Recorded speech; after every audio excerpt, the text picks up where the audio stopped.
Hello students, come to the revision part of the tenses. Right now we have completed all types of tenses from 1st to 12. With the main tenses, the sub tenses also we have completed, dictated only.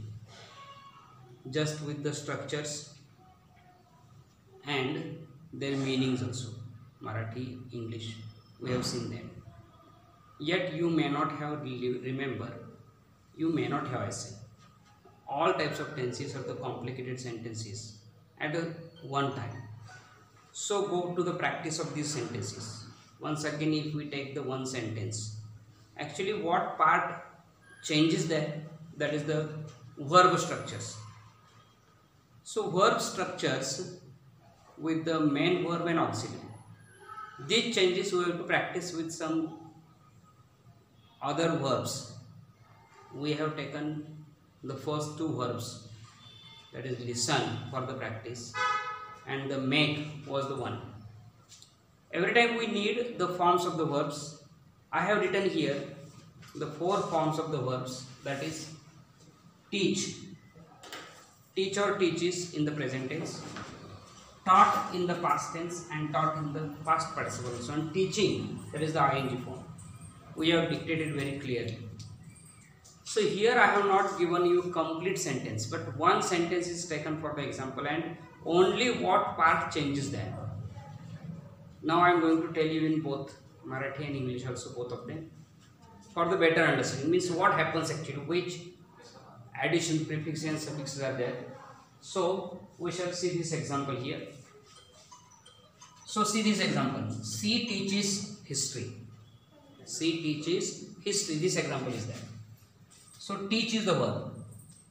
We have learned this rule for the simple present tense. Every time when the third person singular subject comes there, he, she, it, these subjects always take yes or yes to the verb in the simple present tense only. Only for the simple present, means when we are speaking with the general facts, with these subjects we have to take in mind.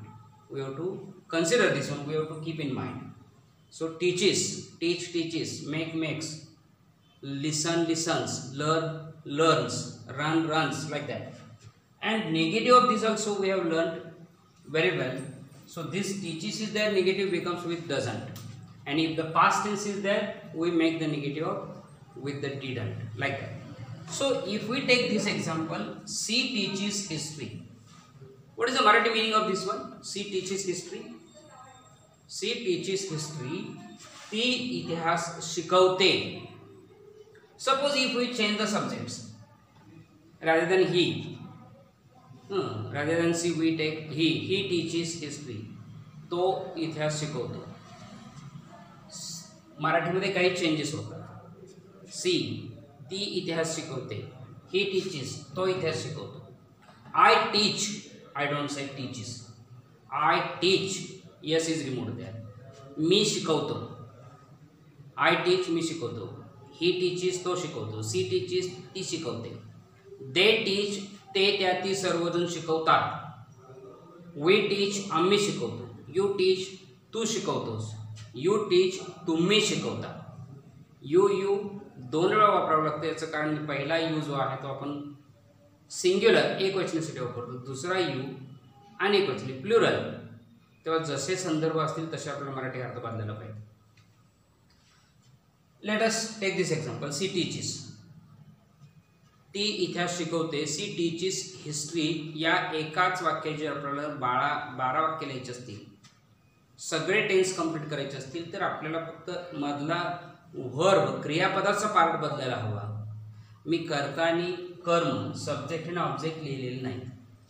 त्यासाठी मी फक्त बदलणारं क्रियापद आहे, त्या बदलणाऱ्या क्रियापदाच्या रचनेनुसार काळ बदलतात तेवढाच बदल केलेला आहे. तो बदल कसा असेल? पहिल्या 8.5 काळापासून शेवटच्या पूर्ण भविष्यकाळापर्यंतच्या 12 रचना स्पष्ट लिहिलेल्या आहेत. आणि यासाठी तुम्हालाही सुद्धा अशी काही एक्झाम्पल्स, काही क्रियापदं घेऊन हे प्रॅक्टिस करायचं आहे. आणि मग वेगवेगळ्या कर्त्यांच्या रचनेची वाक्य लिहून त्यांचे अर्थ बघायचे, सराव करायचा आहे. आता टीचेसची 12 काय होणार आहे? मी ग्रुप केले, जसे शिकलोय आपण तसे ग्रुप केलेले आहेत. पहिला ग्रुप आहे सिंपल टेन्सेस, साध्या काळांचा ग्रुप आहे.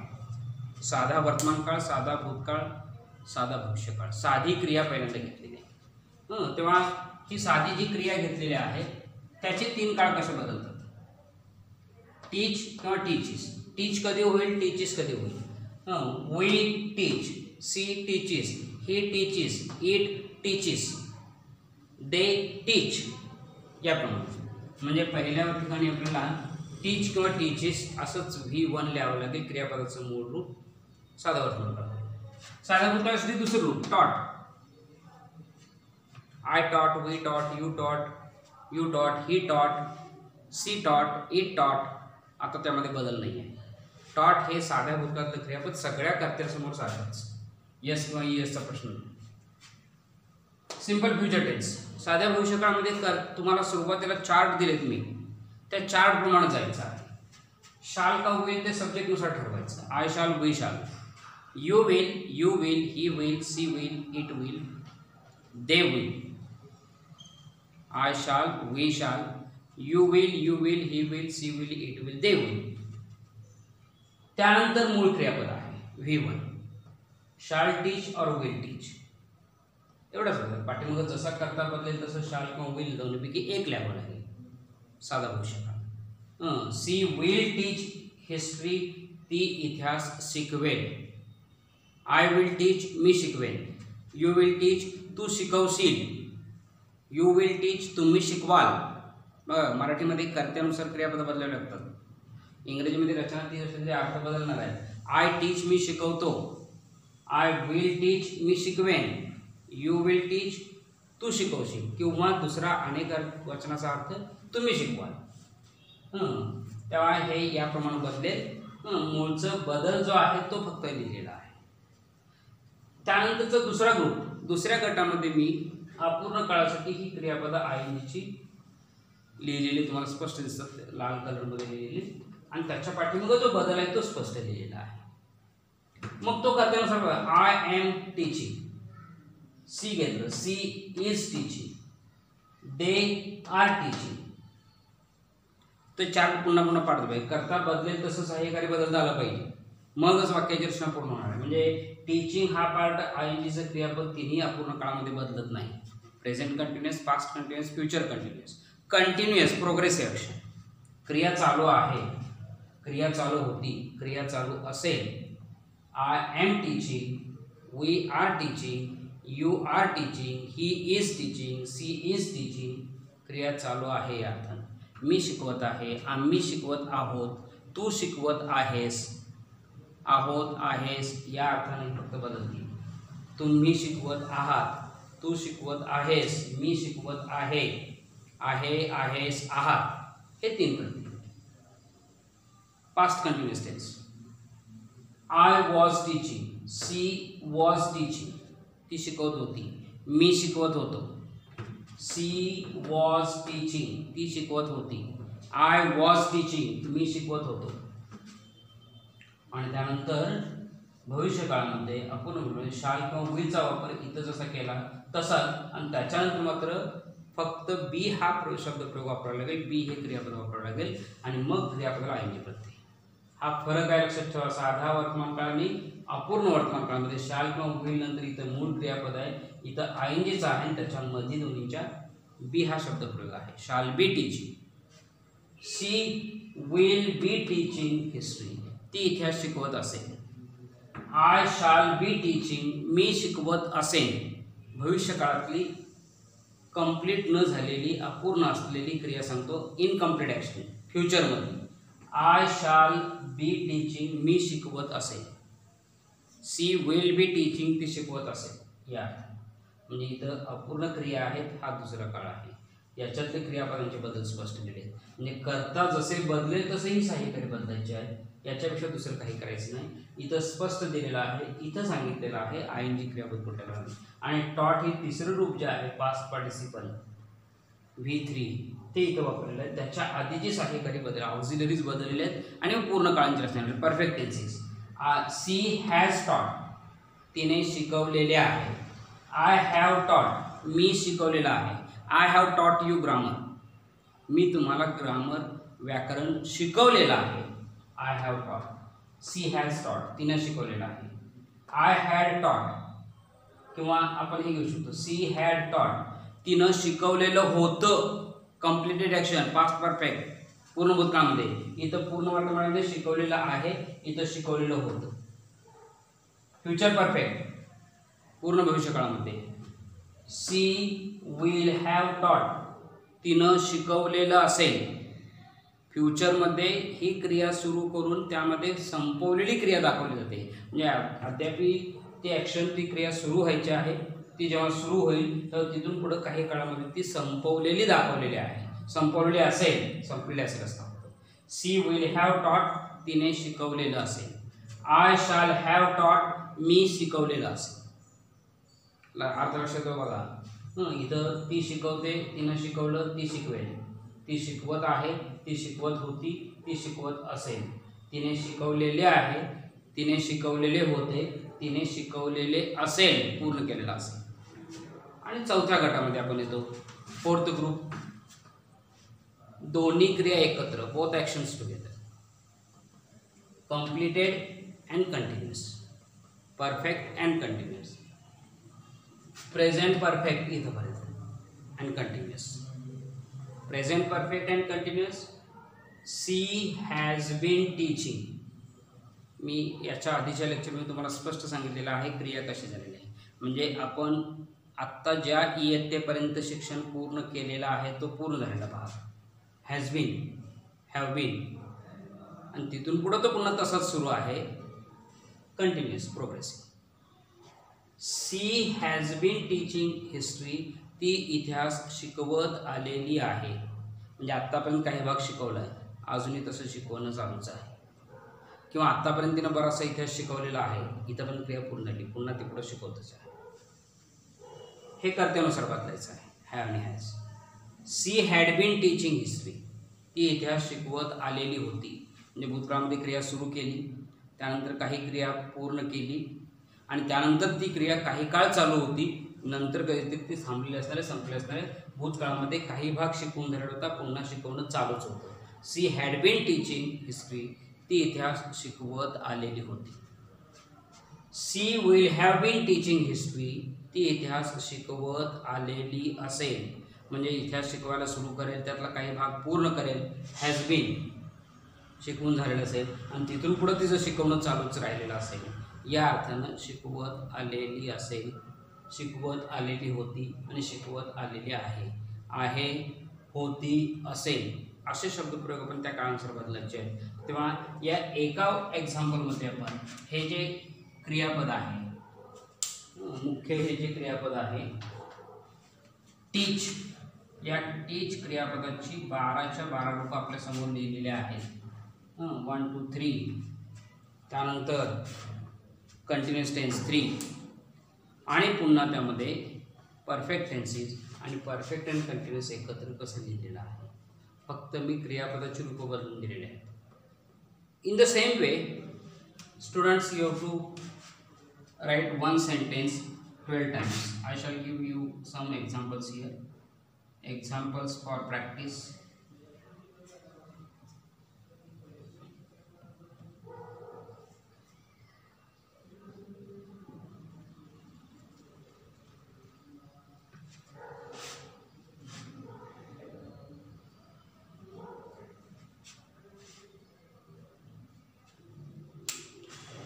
Each sentence 12 times. 12 into 5, 60 sentences you have to write.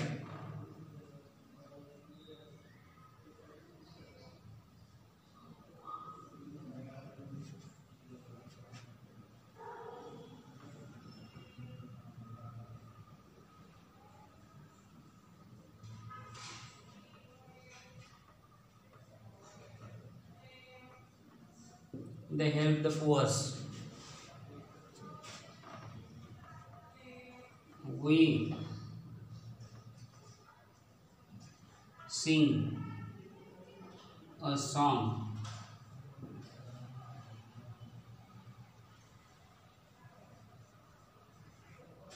I have changed here subject. Rather than the pronoun, I have taken noun.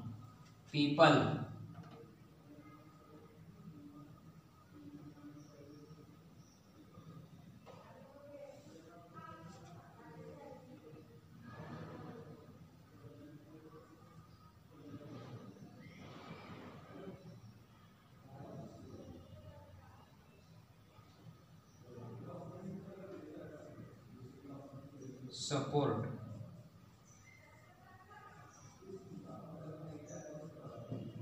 support the government.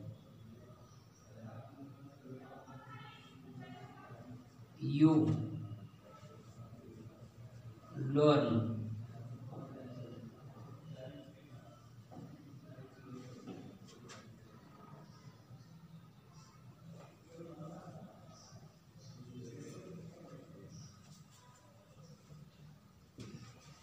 the grammar. He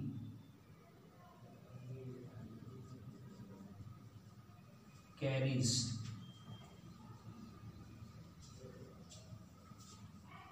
the books.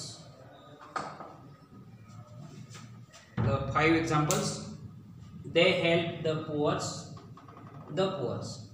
Purposefully I have written here. Helped, past tense. Helped, past participle. Helping, present participle. Sing, sang. See, I shall write here. Sing, sang, sung. And singing. Helped,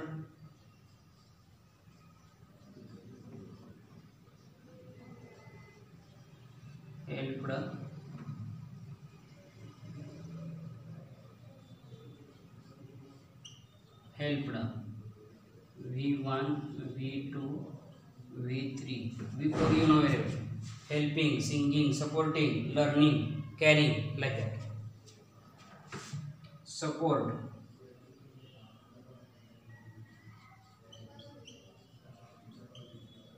supported, the same one, supported, like that. Learn, learned,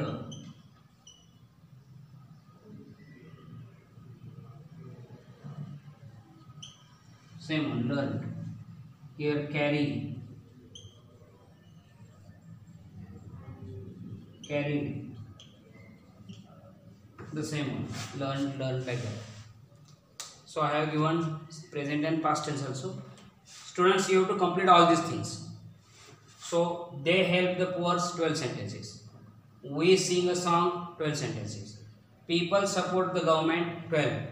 You learn the grammar, 12 sentences. And he carries the books, 12 sentences. So 12 into 5 is equal to totally 60 sentences you have to complete.